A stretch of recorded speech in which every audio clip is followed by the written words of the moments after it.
বাজার মনিটরিংগুলি করি এবং এটা সামনে আমরা ঈদকে কেন্দ্র করে আমাদের বাজার মনিটরিং আমাদের চলছে এবং এটা চলমান একটা প্রক্রিয়া, এটা চলতে থাকবে এবং আমরা এখন পর্যন্ত বাজার অস্থির হয়ে যাচ্ছে নিত্য প্রয়োজনীয় জিনিসের এই রকম কোনো হঠাৎ করে কিন্তু তথ্য নাই।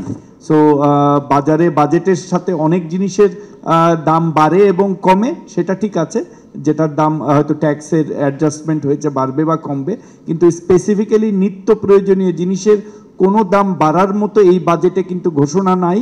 উল্টা কমানোর জন্য আমি আপনাদেরকে প্রথমেই বলেছি যে বিদ্যমান যে উৎসে নিত্য প্রয়োজনীয় জিনিসের 2% হারে কর, সেটা কমিয়ে 1% করা হয়েছে।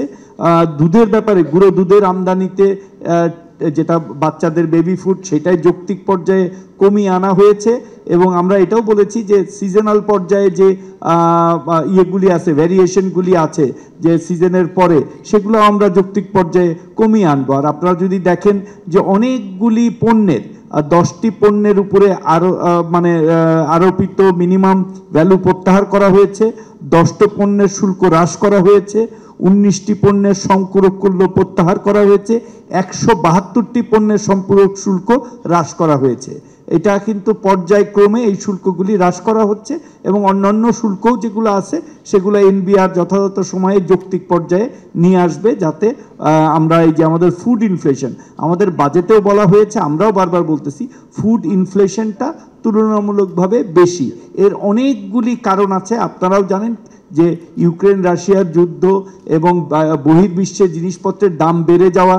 অনেকেই এই প্রশ্নটা করেন, আমি উত্তর দেই এইভাবে যে অনেকে এই প্রশ্নটা করেন যে চাল তো আমাদের এখানে লোকাল উৎপাদন হয়েছে, অনেক ভালো চাল হয়েছে, তাহলে চালের দাম বাড়লো কেন? অনেকে এই জিনিসটা খেয়াল করেন না যে বাজারে যখন মানুষ ধান নিয়ে যায়, ধান বিক্রি করে কিন্তু সে তেল কিনে, সে জানে যে তার 1 লিটার তেল কিনতে হবে, সে কিন্তু ওইভাবে রেশনালাইজ করে তার ধানের দামটা নিজ উদ্যোগেই বাড়িয়ে নেয়। আমাদের কৃষকরাও কিন্তু স্মার্ট। সো এই জন্য আমাদের যেসব লোকাল উৎপাদিত পণ্য, যখন অন্যান্য আমদানিকৃত উৎপাদিত পণ্যের দাম বেড়ে যায়, অটোমেটিক্যালি বাজারে তারাও এটাকে রেশনালাইজ করে বাটারের যে সিস্টেমের মতো, তার কারণ সে জানে যে তার 1 লিটার তেল নিতে হবে, সে ওই রেশনাল অনুযায়ী সবজির দামও বাড়ায় দেয় এবং উৎপাদিত পণ্যের দামও বাড়ায় দেয়, যার ফলে এটার মার্কেটে রিফ্লেকশন বেশি হয়। এই জন্য আমরা চেষ্টা করছি যে বাড়াইতে বাধ্য হয়। তো এই জন্য আমরা চেষ্টা করছি যে এগুলো যেন আরও কমায় আনা যায়, আরও অনেকগুলো উদ্যোগ নেওয়া হবে। সব কিন্তু বাজেটে রিফ্লেক্ট হয় না, বিকজ বাজেটে যেটা হয় ট্যাক্স দেওয়া হয়, পরেও কিন্তু এর আগেও আপনারা দেখেছেন যে রমজানের আগে আমরা কিন্তু ট্যাক্স কমিয়ে দিয়েছি হাই ট্যাক্স থেকে। সো হাই ট্যাক্স থেকে লো ট্যাক্স করা যায়, লো ট্যাক্স থেকে কিন্তু budget during the period high tax করা যায় না, যার ফলে যে ট্যাক্সটা আছে প্রয়োজনে আমরা লিন সিজনে বা যে সিজনগুলোতে আমাদের নিত্য প্রয়োজনীয় জিনিসের অ্যাভেলেবিলিটি থাকবে না, তখন কিন্তু আমরা এটা নোটিফিকেশন জারির মাধ্যমে কমিয়ে আনতে পারবো।